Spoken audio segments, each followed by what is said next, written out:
आइए प्रारंभ करते हैं। आज की क्लास में सबसे पहले हम लोग नंद वंश के बारे में चर्चा करेंगे। उसके बाद हम लोग अन्य टॉपिक पर चर्चा करेंगे। नंद वंश, कल के क्लास में हम लोगों ने चर्चा किया था कि नाग वंश के जो अंतिम राजा थे उनका नाम था नंदीवर्धन। नंदीवर्धन को महापद्मनंद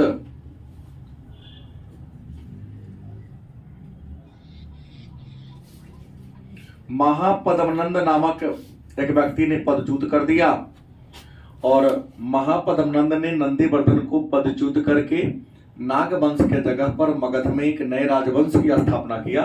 उस नए राजवंश का नाम है नंद वंश।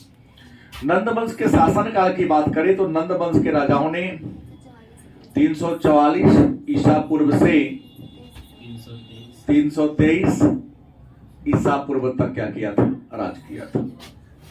नंद वंश जिनका शासन काल 323 ईसा पूर्व से 344 ईसा पूर्व के बीच था। इस वंश के संस्थापक या प्रथम राजा महदा पद्मनंद और अंतिम राजा कौन थे? घनानंद। इस वंश के क्या थे? अंतिम राजा थे। महापद्मनंद के बारे में कहा जाता है कि महापद्मनंद मगध के राजनीति में महापद्मनंद से पहले जितने भी राजा आए थे उन सब में ताकतवर यही थे। सबसे ज्यादा प्रतिभावान, सबसे ज्यादा अगर कोई ताकतवर राजा था तो महापद्मनंद थे। और महापद्मनंद की भी राजधानी पाटलिपुत्र ही थी। इन्होंने भी पाटलिपुत्र से ही अपने शासन की क्या किया था? शुरुआत किया था। महापद्मनंद के बारे में इनको कई उपाधि रखा। इनको कली का अंश भी कहा जाता है। महापद्मनंद का अगर उपाधि की बात कर ले तो इन्होंने कौन कौन सी उपाधि धारण किया था? तो इनको कली का अंश कहा जाता है। इनको दूसरा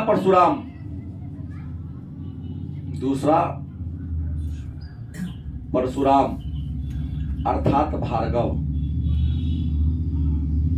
इन्होंने एकराट की उपाधि भी धारण किया था। इसके अलावा इन्होंने सर्व छत्रांतक, अनुलंघनीय और भी है। नहीं, इनको कहा जाता, उपाधि नहीं थी वो, ये इनकी क्या थी? उपाधि थी। और इन्हें अनुलंघनीय अनुलंघनीय शासक, मतलब जिसके आदेश का उल्लंघन करना संभव, अगर इसके आदेश का उल्लंघन करते तो आपको कठोर से कठोर दंड दिया जा सकता था। कलयुग का अंश, मतलब कलयुग में जितना लोग अत्याचार कर रहा है ना, उसी प्रकार का यह भी अत्याचारी था। अत्याचार में कोई कमी नहीं था। कलिंग जो उड़ीसा में पड़ता है, कलिंग को जीतने वाला अगर मगध का कोई पहला राजा था तो महापद्मनंद थे। महापद्मनंद ने कलिंग को जीता। जिनसेन की मूर्ति वहां से उठा लाया था, क्योंकि महापद्मनंद जैन धर्म को मानता था। जिनसेन की मूर्ति उठा लाया था और सिंचाई के लिए कलिंग में नहर का भी निर्माण कराने का काम इन्होंने किया था। अथाह संपत्ति इनके पास था। संपत्ति कोई कमी इनके पास नहीं थी। इन्होंने जैन धर्म को मानता था, इस कारण ये बौद्ध धर्म के प्रति इसकी जो सोच थी वो अच्छी नहीं थी। पाटलिपुत्र में बौद्ध धर्म का एक कुट्टाराम था, मतलब एक बिहार था। किसी ने कह दिया महापद्मनंद को कि उस जो कुट्टाराम में बहुत सारे स्वर्ण आभूषण दबे हुए हैं, तो इन्होंने सैनिकों को आदेश दिया था। स्वयं भी गया था कुट्टाराम को क्या करने? लूटने। उसको तुड़वा रहा था कि निकाल लेंगे यहां से। कहा जाता है कि भविष्यवाणी हुई कि आप जो काम कर रहे हो उस पर क्या करो? नियंत्रण करो, नहीं तो तुम्हारा खानदान यहीं पर क्या हो जाएगा? नष्ट हो जाएगा। तो उन्होंने वहां से क्या किया? वापस किया। इनकी सेनापति सारा काम अपने दो सेनापति की सहायता से करते थे। दो इनका सेनापति जो महान था, नाम था भट्टशाल और घननंद। भट्टशाल और घनानंद, दो इनके क्या थे, सेनापति थे, जिनकी सहायता से इन्होंने पूरे विजय अभियान को सफलता प्राप्त किया था। पूरे युद्ध में इन्होंने जीत हासिल किया था। इनके जो अमात्य नाम थे, अमात्य का मतलब होता पीएम, अमात्य भी इनका बड़ा ही योग्य व्यक्ति था। इनके अमात्य का नाम था राक्षस, और एक और था बाद में षटकार। ये इनके क्या थे, अमात्य माने प्रधानमंत्री थे। कहा जाता है जैन धर्म को मानता था, लेकिन अलग अलग किताब महापद्मनंद किस जाति का था, तो जैन परंपरा इन्हें शूद्र मानता है। कुछ ऐसे पुस्तक है जो महापद्मनंद को क्या मानता है, शूद्र मानता है। सॉरी, पुराण इनको शूद्र मानता है, और जैन परंपरा कहता कि नहीं, है क्या था, क्षत्रिय था। लेकिन कुछ राजा कहते हैं, कुछ विद्वान कहते हैं यदि क्षत्रिय होता तो सर्वक्षत्रांतक उपाधि धारण क्यों करता, क्योंकि सर्वक्षत्रांतक का मतलब होता है सभी क्षत्रियों का नाश करने वाला। तो ये क्षत्रिय नहीं था। पुराण जो कहता है वही बात क्या है, सत्य है। यह शूद्र वर्ण में ही जन्म लिया था। और इन्होंने परशुराम जैसा काम किया, जैसे हमने पिछले क्लास में कहा था कि जब समुद्र का मंथन हुआ तो 14 प्रकार के रत्न निकले थे, और वो विष्णु का दूसरा अवतार था। और कुल मिलाकर विष्णु के 10 अवतार हुए हैं। 10वें अवतार में हम चर्चा करें अगर किस अवतार की, छठे अवतार की, नहीं छठे अवतार की बात कर ले। छठे अवतार है परशुराम, 7वां है राम, 8वां है कृष्ण, 9वां है बुद्ध। तो छठे अवतार परशुराम, माने राम ने फरसा लेकर जन्म ले लिया तो परशुराम कहते हैं। और परशुराम ने 21 बार इस धरती पर से पूरे राजपूतों का क्या कर दिया था, अंत कर दिया था। इसलिए परशुराम को सर्वक्षत्रांतक कहा गया। तो इन्होंने परशुराम जैसा काम किया तो सर्वक्षत्रांतक तो नाम रखा ही, लेकिन परशुराम को भार्गव कहते हैं। इन्होंने दूसरा नाम क्या रख दिया, भार्गव। कहा जाता है कुल मिलाकर नंद वंश में 9 राजा हुए। कितने शासक हुए, नंद वंश में 9 राजा हुए। इन 9 राजा को नवनंद कहते हैं। नवनंद का मतलब क्या होता है, तो नंद वंश में कुल कितने राजा हुए, 9 राजा हुए। इन 9 राजाओं को हम क्या कहते हैं, नवनंद के नाम से जानते हैं। वह नवनंद कौन कौन था, तो नवनंद में नंबर 1 में आएंगे उग्रसेन। रियल नाम इसका उग्रसेन ही था, महापद्मनंद भी कहते हैं। दूसरा था पंडुक। दूसरा क्या था, अगर तीसरे राजा की बात करें पंडुगति। इसका जो चौथा राजा था भूतपाल। 5वां राष्ट्रपाल। 6ठा राजा था इनका गोवी शासक, गोवी शासक ने। 7वां जो इसका राजा था दस सिद्धक।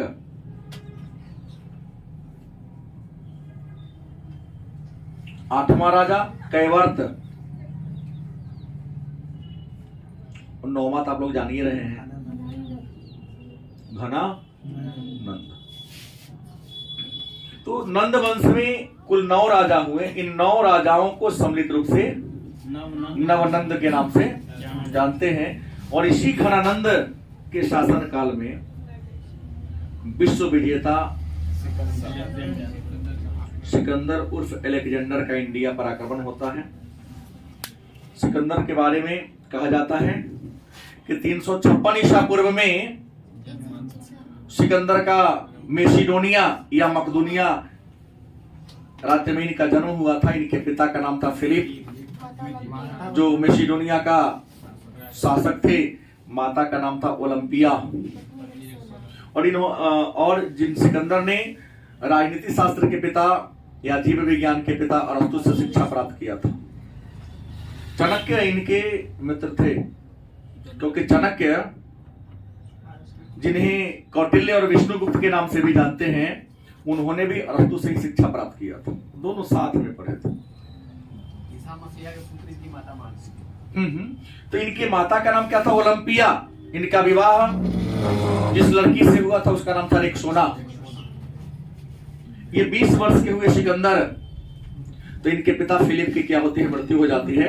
और जब फिलिप की क्या होती है? मृत्यु हो जाती है, तो फिलिप के मरने के बाद 336 ईसा पूर्व में सिकंदर मकदूनिया के क्या बने? राजा बने, शासक बने। इनके घोड़ा का नाम था बुकफेला या बुकाफेला। कहा जाता है कि सिकंदर के पिता फिलिप का सपना था कि पूरे विश्व को जीतकर उसका अधिपति बनना, उसका राजा बनना। लेकिन अचानक उनकी मृत्यु हो गई, जिस कारण फिलिप का सपना पूरा न हो सका। तो अपने पिता के स्वप्न को पूरा करने के लिए सिकंदर ने, अलेक्जेंडर ने 333 ईसा पूर्व में एक विशाल सेना का गठन किया था और विजय अभियान पर निकल पड़ा था।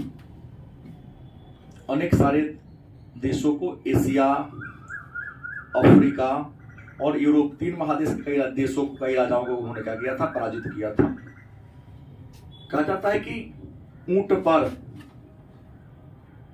जिन जिन राजाओं को हराता था, ऊंट पर इनका चाबी ढोता था। इतने राजाओं को पराजित कर दिया था कि 7 रथ पर राजाओं का पोशाक और मुकुट ढोता था। उत्तर पश्चिम सीमा से भारत में भी प्रवेश करने का सिकंदर ने प्रयास किया। भारत में प्रवेश करने से पहले सिकंदर ने अपनी सेना को 2 भागों में बांटा था।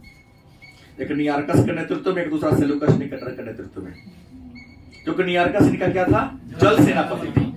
तो जल के माध्यम से भी, जल का रास्ता भी खोजो, कहीं भागने का रास्ता कोई नहीं, तुमको पता रहेगा ना कि जल माध्यम से भी भाग सकते हैं, स्थल से भाग सकते हैं। होशियार था ना, क्योंकि अच्छे लोग हमेशा जीवन में 2-3 विकल्प लेके चलते हैं।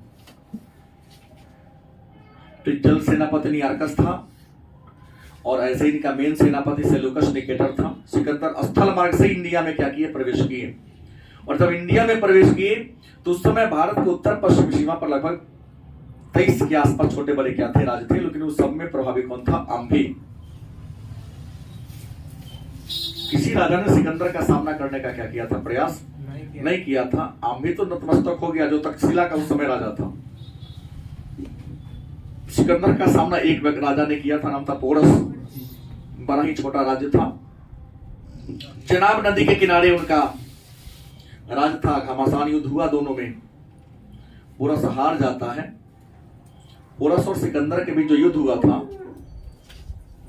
उस झेलम नदी जो राज्य मैंने बोला वहां था, उसका हार जाता है। उस लड़ाई को हम झेलम का युद्ध या विदस्ता का युद्ध के नाम से भी, सिकंदर की सेना ने पोरस को बंदी बना लिया था। लेकिन पोरस का जो बात सुना, दम्भपूर्ण बात को सुनकर सिकंदर ने पोरस को क्या कर दिया? मुक्त कर दिया, आजाद कर दिया, उसका राज्य भी वापस कर दिया। लेकिन सिकंदर के सेना में डर पैदा हो गया, आगे बढ़ने से इनकार करने लगा। सिकंदर की सेना ब्यास नदी को पार नहीं कर सका। हालांकि सिकंदर भारत में 19 माह रहा। 326 ईसा पूर्व में इंडिया पर सिकंदर ने क्या किया था? अटैक किया था। लेकिन सेना का मनोबल टूट गया। इनका प्रिय घोड़ा बुकाफेला भी क्या हो गया? मर गया। परिणाम क्या हुआ? सिकंदर इंडिया से लौटने का निश्चय कर लिया। उस समय मगध के राजा कौन थे? घनानंद थे। सिकंदर लौटा। लौटने के क्रम में बेबीलोन में सिकंदर की क्या होती है? मृत्यु हो जाती है।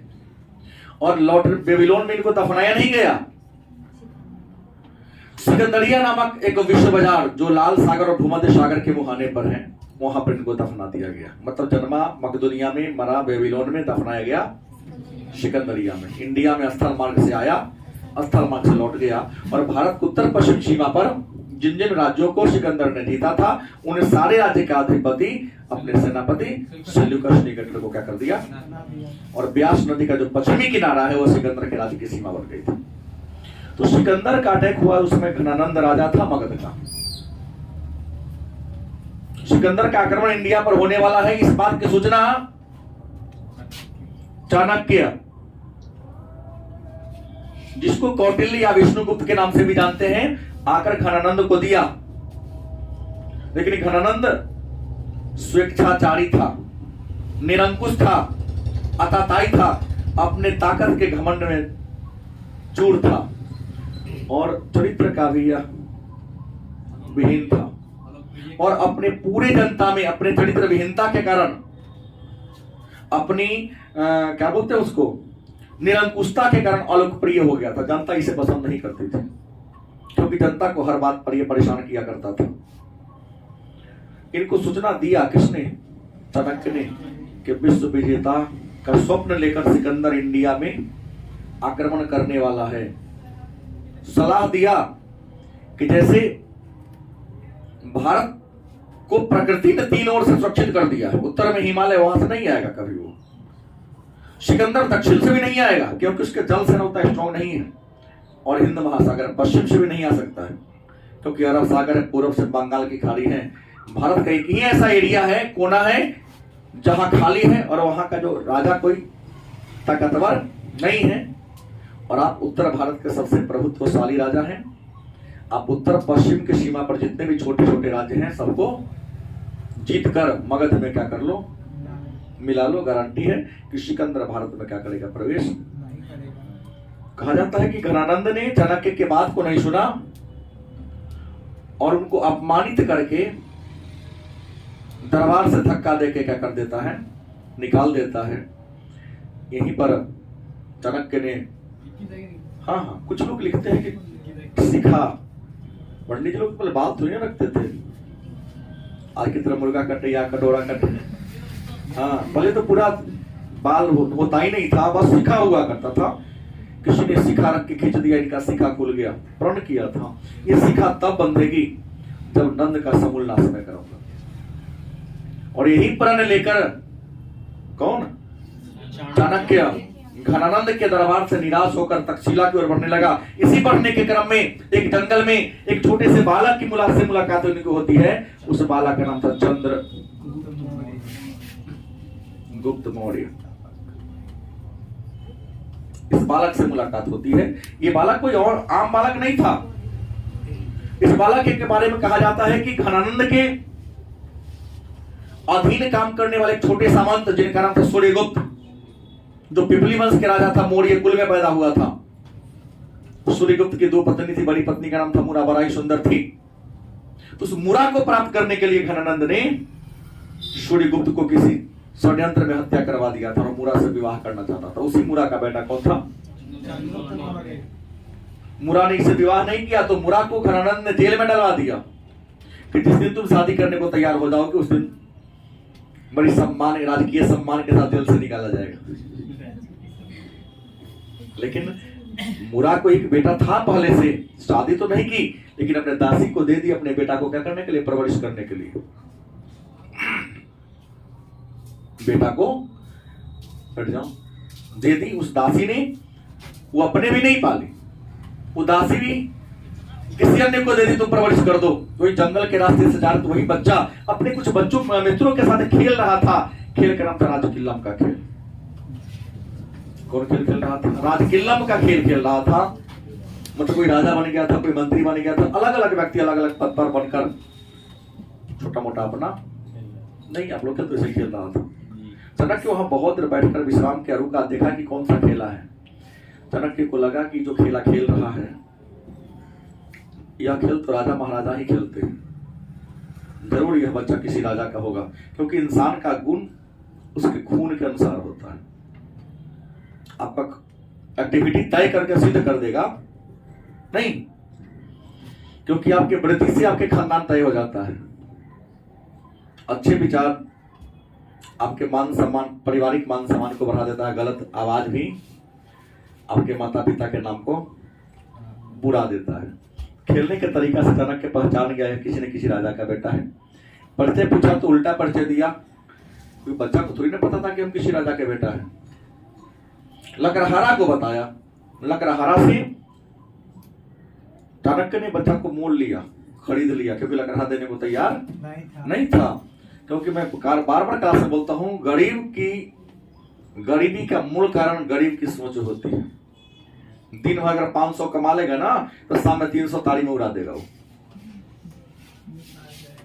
नहीं, हम तो देखा हूं, चौराहे पे एक दिन खड़े थे, हाँ हाँ, पान खाने के लिए मैं खड़ा था, एक दूध वाला लड़का के आया, कहा कि एक दूसरा कहा कि अरे नेपाल इमरजेंसी आ गया है, कोई बातें रही, तो कहा कि हमारा ले चलवा, लुंगी पहन ले चढ़ गया उसके गाड़ी पर। 1 साल पहले की कहानी है, क्योंकि बिहार में तो माननीय मुख्यमंत्री ने बंद करवा दिया है। घरे फोन करे वो दोस्त की तबियत खराब हो जाएगी, जी हाँ, पर कुछ नहीं था, चला गया नेपाल, साइकिल छोड़ दिया गौसला चौक पर। कैसे अमीर होगा वो? कैसे मिलेगा? सोच, देखा कि बच्चा बड़ा हो गया, अब एक पढ़ाने लिखाने के पढ़ के ठीक कर, जितना दिन पढ़े होता है बहुत कमा के रख ले। अभी भी गांव में होता है, पढ़ाई में जितना इन्वेस्ट करेंगे ना उतना, अगर ये महीने 10-10 हजार के कमाएगा तो साल में तक कमा लेगा 1,20,000। ये नहीं सोचा कि बढ़िया पढ़ लेगा, देख के महीना 1,20,000 कमा लेगा वो। ऐसी सोच ही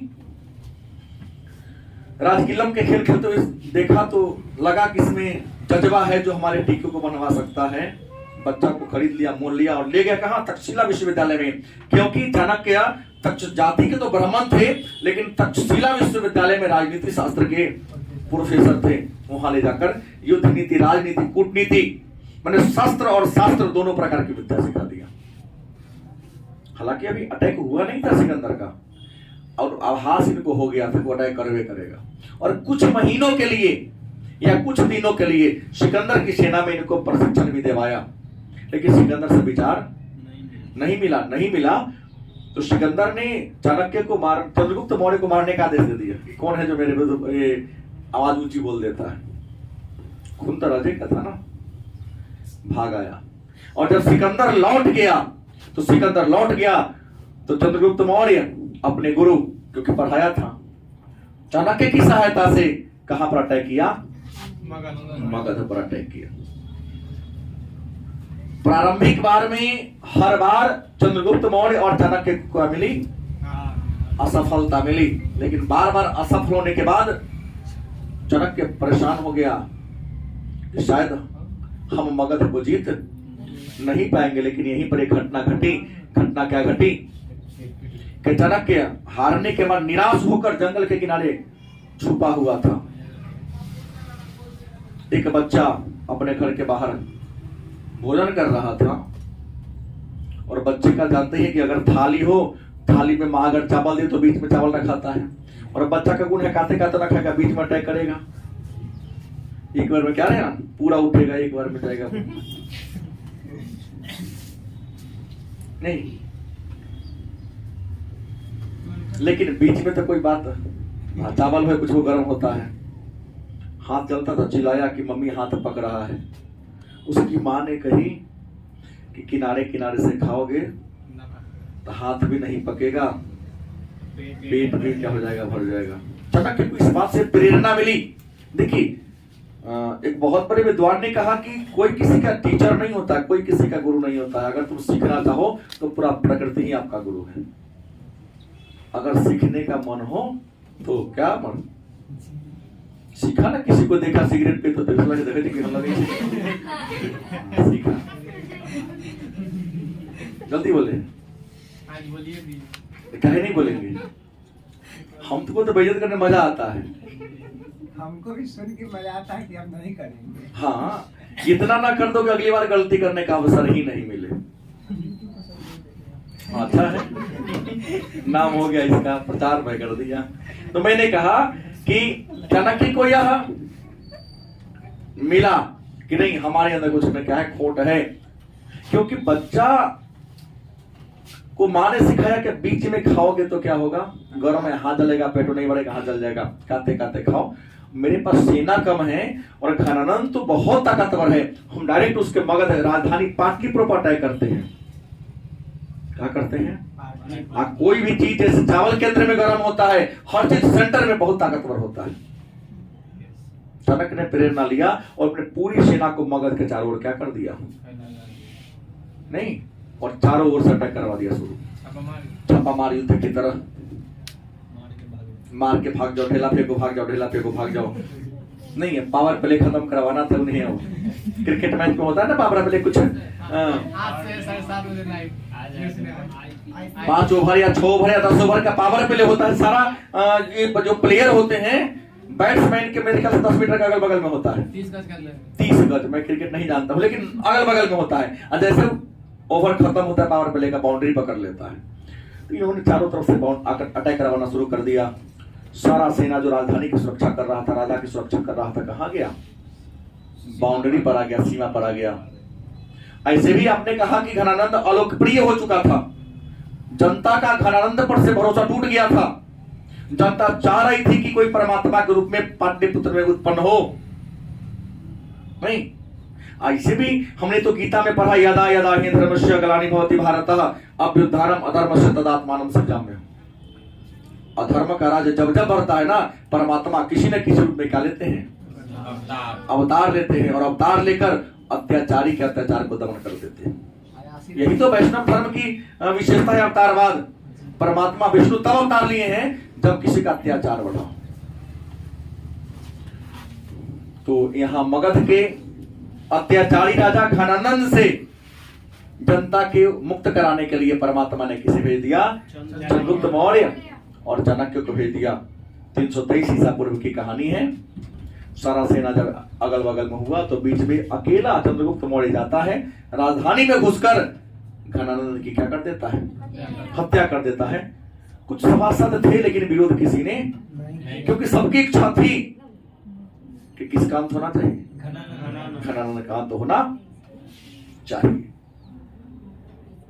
और इस तरह से नंद वंश का अंत चंद्रगुप्त मौर्य ने चाणक्य की सहायता से कर दिया, और नंद वंश के जगह पर एक नया वंश का शासन शुरू होता है जिसका नाम क्या है? मौर्य वंश। तो आइए शुरू करते हैं मौर्य वंश। मौर्य वंश मेरे ख्याल से पूरा तो हम लोग नहीं पढ़ पाएंगे, लेकिन आज के क्लास में हम प्रयास करते हैं कि मौर्य साम्राज्य के बारे में जानकारी प्राप्त करने का स्रोत कौन कौन है। गलत सही? हम लोग आज शुरू कर देते हैं पहले मौर्य वंश। मौर्य वंश।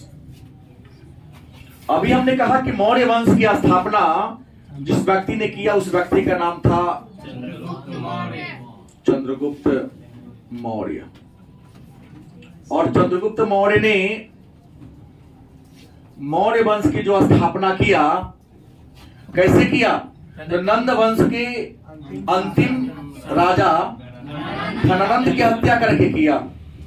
और मौर्य वंश का शासनकाल था 323 ईसा पूर्व से कहीं 84 कहीं 85 देता है। 85 या 84 होगा तो गड़बड़ाइएगा नहीं, 185 या 184 ईसा पूर्व तक। मतलब कुल मिलाकर के मौर्य वंश के राजाओं ने मगध पर 137 वर्षों तक क्या किया था? राज किया था। आपको बता दें, मौर्य वंश की राजधानी की बात करें तो इनकी राजधानी थी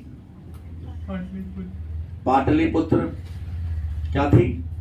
पाटलिपुत्र राजधानी थी। लेकिन आगे मैं चर्चा करूंगा कि मौर्य वंश का एक राजा हुआ जिन्होंने उज्जैन को अपनी दूसरी राजधानी बनाया। मौर्य वंश का नहीं सर? नहीं, मैं 12वीं में आपको केवल और केवल अशोक तक ही पढ़ाया। लेकिन आप कहे क्या कि थोड़ा इसमें गहराई से मतलब जो ग्रेजुएशन की पढ़ाई कर रहे हैं, कंपटीशन क्या है, किसी भी कंपटीशन को निकालना है तो उस किताब को ग्रेजुएशन लेवल तक पढ़ लीजिए, एक को प्रश्न आपसे न रहेगा। फिर एक आदमी नहीं आपका ब्रेन घुमा तो अलग बात है।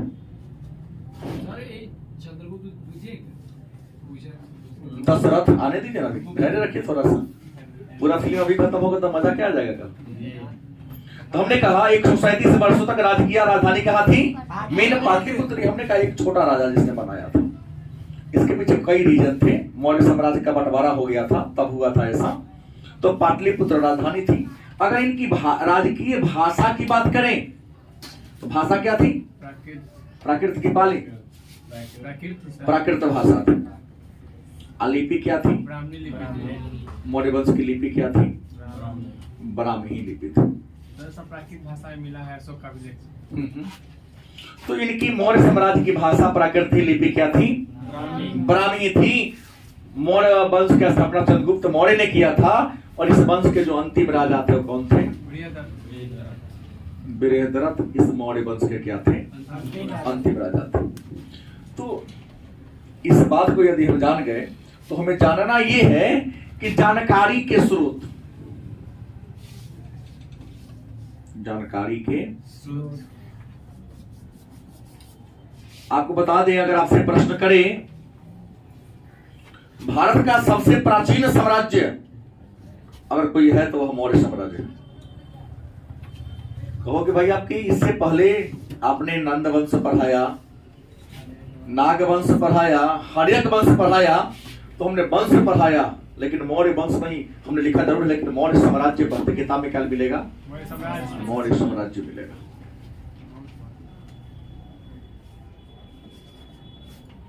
चाहे वह नाग वंश हो, चाहे हर्यक वंश हो या नंद वंश हो, क्षेत्रीय राज्य की तरह था वो।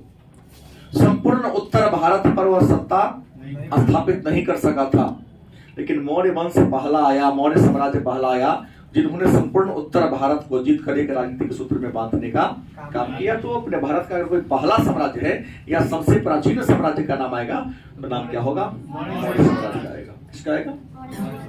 मौर्य साम्राज्य का आएगा। तो प्रश्न होगा कि मौर्य साम्राज्य जो प्राचीन भारत का सबसे पहला साम्राज्य है, तो मौर्य साम्राज्य के बारे में जानकारी प्राप्त करने का स्रोत कौन कौन है, साधन कौन कौन है? तो आपको पता ही है कि प्राचीन भारत के इतिहास के बारे में जानकारी प्राप्त करने का जो स्रोत है, जो साधन है, वही साधन या स्रोत मौर्य साम्राज्य के बारे में जानकारी प्राप्त करने का भी है। तो मौर्य साम्राज्य के बारे में जानकारी प्राप्त करने के जो स्रोत हैं, इन स्रोत को पहले दो भागों में बांट सकते हैं। कितने भाग में? पहला आ जाएगा साहित्यिक स्रोत। कौन आ जाएगा? साहित्यिक स्रोत। और दूसरा पुरातात्विक स्रोत।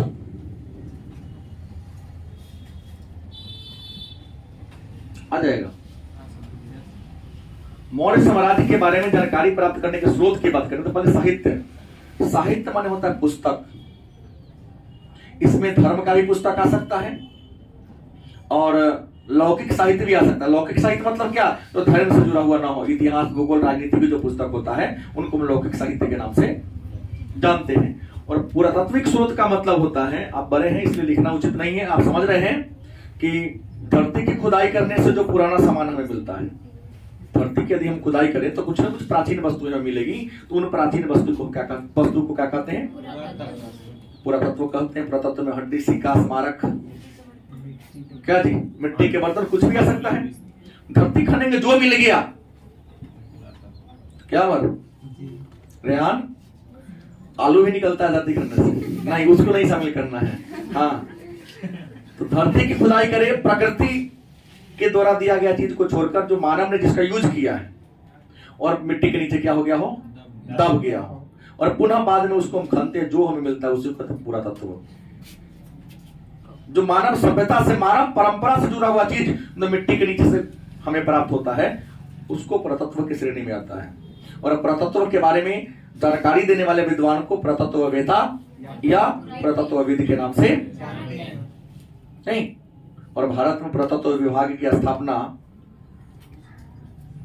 ये कहते हैं, जो जो मुर्गी मोटाती है तो दुम सुटकाती है। हाँ हाँ हाँ, कौन थे? कब हुई थी? 1861 में हुआ था। किसके नेतृत्व में? हाँ, पुरातत्व विभाग की स्थापना 1861 में कनिंघम के नेतृत्व में हुआ था। एशियाटिक सोसाइटी का नाम बदल के कर, हाँ बोले था एशियाटिक सोसाइटी 15 जनवरी 1784 में आया था। कलकत्ता में स्थापना हुई थी, विलियम जोन्स ने किया था।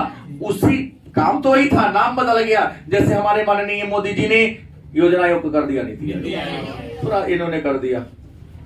शराब वही है, बोतल नया आ गया। क्या जी, नाम रहेगा ना कि हमने ये किया, तो नेहरू वाला था, ये तो मेरा वाला हो गया ना। गलती बोल दी है। तो कनिंघम ने के नेतृत्व में देखरेख में हुआ था। प्राचीन वस्तु के बारे में जानकारी देने वाले विद्वान को पुरातत्वविद या पुरातत्ववेत्ता के नाम से जानते हैं। तो इसके बारे में ज्यादा चर्चा नहीं होगी। साहित्यिक स्रोत की बात करते हैं तो साहित्यिक स्रोत को भी दो भागों में बांटा गया है। कितने भाग में? एक होगा धार्मिक साहित्य, दूसरा क्या होगा? लौकिक साहित्य। धार्मिक साहित्य मतलब क्या? वह किताब जो धर्म से जुड़ा हुआ हो। धर्म कोई हो, हिंदू हो, मुसलमान हो, सिख हो, ईसाई हो, धर्म कोई हो, लेकिन प्राचीन हो की बात करेंगे तो प्राचीन काल में जिस धर्म का प्रमाण मिलेगा उन्हें का नाम लेंगे हम। प्राचीन काल में सिख धर्म का थोड़ी ना आएगा, वो तो मध्य काल में आया। प्राचीन काल में इस्लाम धर्म थोड़ी ना पढ़ेंगे, वो तो बाद आए में आया ना। तो प्रश्न है कि लौकिक साहित्य का मतलब क्या होता है? इतिहास भूगोल से जुड़ा हुआ जो साहित्य है उसको हम लौकिक साहित्य के नाम से। ये जो लौकिक साहित्य है पुनः यहां हम दुभा करेंगे,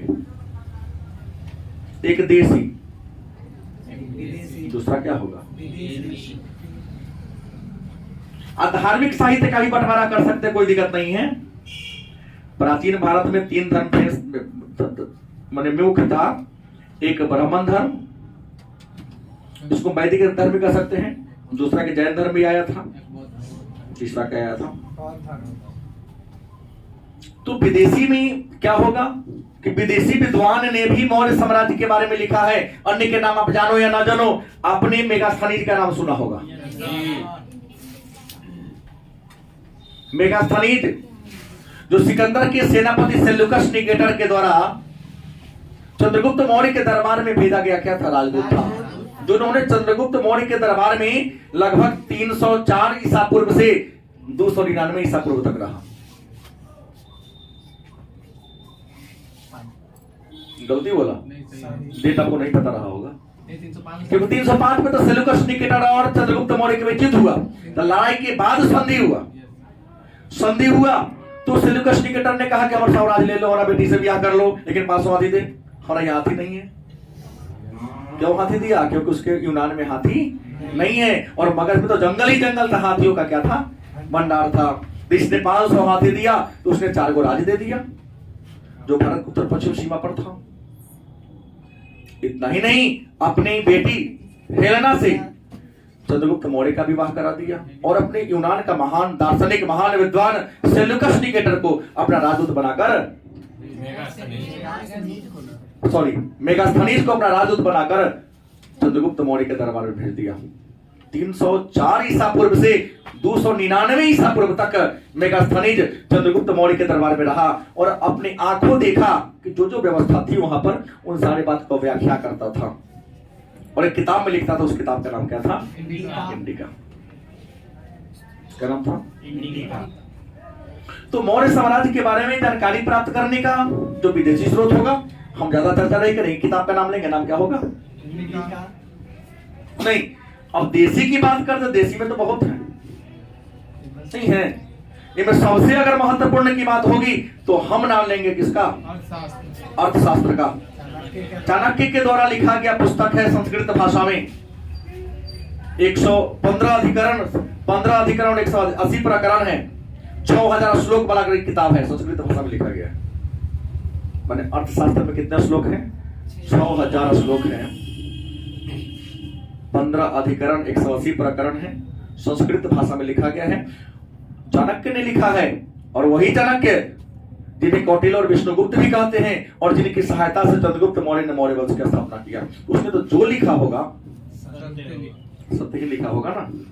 और उसी के 6ठा प्रकरण में राज्य के सप्तांग सिद्धांत का चर्चा है। किस प्रकरण में? 6ठा में कि राज्य के कितने अंग हैं? 6 अंग होते हैं, 7 अंग होते हैं। 6ठा प्रकरण में चर्चा है। और मेगास्थनीज ने भारत के समाज को 7 भागों में बांट दिया था। मेगास्थनीज के अनुसार मौर्य काल में भारतीय समाज कितने भागों में बटा हुआ था? 7 भागों में, लेकिन दास प्रथा का उल्लेख यहां नहीं किया है। पर्दा प्रथा के बारे में चर्चा नहीं किया है। देशी साहित्य में एक और किताब आएगा, विशाख दत्त के द्वारा लिखा गया पुस्तक। उसमें इस बात का उल्लेख है कि किस प्रकार चंद्रगुप्त मौर्य ने नंद वंश का सफाया किया, विस्तार से विवरण है। चाणक्य कैसे कैसे षड्यंत्र रचते थे पराजित करने के लिए, कौन कौन सा रणनीतियां बनाते थे, इन पूरी बात का चर्चा है उसमें। हाँ, अब चंद्रगुप्त मौर्य फिर पढ़ाएंगे ना, केवल एक तो वहां चर्चा करेंगे। अभी तो कॉमन देख रहे हैं कि मौर्य साम्राज्य की जानकारी हम कहां से ले सकते हैं। तो विशाख दत्त का द्वारा लिखा गया नाटक मुद्रा राक्षस, मतलब कौटिल्य ने कैसे नंद वंश का अंत करवा दिया चाणक्य की सहायता से, पूरी कहानी का वहां पर विस्तार से चर्चा है। उसके बाद चाणक्य ने एक और किताब लिखा है, पढ़े हो के शायद आप दोनों, तो लड़का सब है। किताब का नाम है चंद्रगुप्त की कथा। सुने हैं नाम? नहीं। तो चंद्रगुप्त की कथा नामक पुस्तक चाणक्य ने ही लिखा है। वहां भी चर्चा है कैसे चंद्रगुप्त मौर्य ने सत्ता को हथियाया। इसके अलावा कलहन के द्वारा लिखा गया राजतरंगिणी, उसमें कश्मीर के इतिहास का भी चर्चा है। लेकिन मौर्य साम्राज्य की भी जानकारी मिलती है। उसका सोमदेव के द्वारा लिखा गया पुस्तक कथा सरिता सागर और क्षेमेंद्र के द्वारा लिखा गया वृहत कथा मंजरी, ये पुस्तक है जो मौर्य साम्राज्य के बारे में जानकारी प्राप्त करने का गलत सही। पुरातत्व में मैं कुछ बातों को छोड़ा हूं जानबूझ के। अशोक आएंगे तो चर्चा होगी अशोक के अभिलेख नहीं, क्योंकि मौर्य साम्राज्य के बारे में जानकारी प्राप्त करने का इंडिका और अर्थशास्त्र के अलावा अगर सबसे ज्यादा प्रामाणिक कोई बात कहने वाला चीज है तो वह शिलालेख है। क्योंकि शिलालेख में तो वही बात लिखाया था जैसा की व्यवस्था थी, वहां तो बढ़ा चढ़ा कर लिखने की कोई किसी प्रकार की बात नहीं थी। ब्राह्मण साहित्य में पुराण का स्थान आता है, वेद का स्थान आता है, तो किसी वेद में मौर्य साम्राज्य के बारे में चर्चा नहीं है। झूठ चाहे कहा जाए, किसी भी ब्राह्मण साहित्य में नहीं है। लेकिन पुराण जिनकी संख्या 18 है और एक पुराण है, कौन? वायु पुराण से नहीं पता चलता, विष्णु पुराण। विष्णु पुराण ऐसा है जिस पुराण को हम पढ़कर पता लगा लेते हैं मौर्य साम्राज्य के वंशावली के बारे में चर्चा है विष्णु पुराण से। तो पुराणों से जानकारी जैन धर्म के भी साहित्य है। क्योंकि आपको बता दें कि मौर्य वंश के संस्थापक चंद्रगुप्त मौर्य जैन धर्म को ही मानता था और चंद्रगुप्त मौर्य को जैन धर्म की दीक्षा भद्रबाहु ने दिया था। नहीं तो कुछ जैन धर्म के पुस्तक भी हैं जिनको पढ़कर हम मौर्य साम्राज्य को जानकारी लेते हैं और बौद्ध साहित्य की बात करते हैं। तो मौर्य वंश का तीसरा राजा कौन? अशोक। भले ही पहले भगवान शिव की पूजा करता था, लेकिन कलिंग युद्ध के बाद उन्होंने बौद्ध धर्म को अपना लिया। तो कुछ बौद्ध साहित्य भी हैं जो मौर्य साम्राज्य के बारे में हमको जानकारी। इसके अलावा मौर्य वंश का दूसरा महान राजा नाम है बिंदुसार, जो आजीवक धर्म को मानता था और आजीवक धर्म का स्थापना मखल्ली गोसाल ने किया था। तो आजीवकों की भी कुछ पुस्तकें हैं जो हमें मौर्य साम्राज्य के बारे में जानकारी देता है। सर ये निग्रो से मतलब ये निग्रो से पता करके बौद्ध धर्म अपनाते हैं।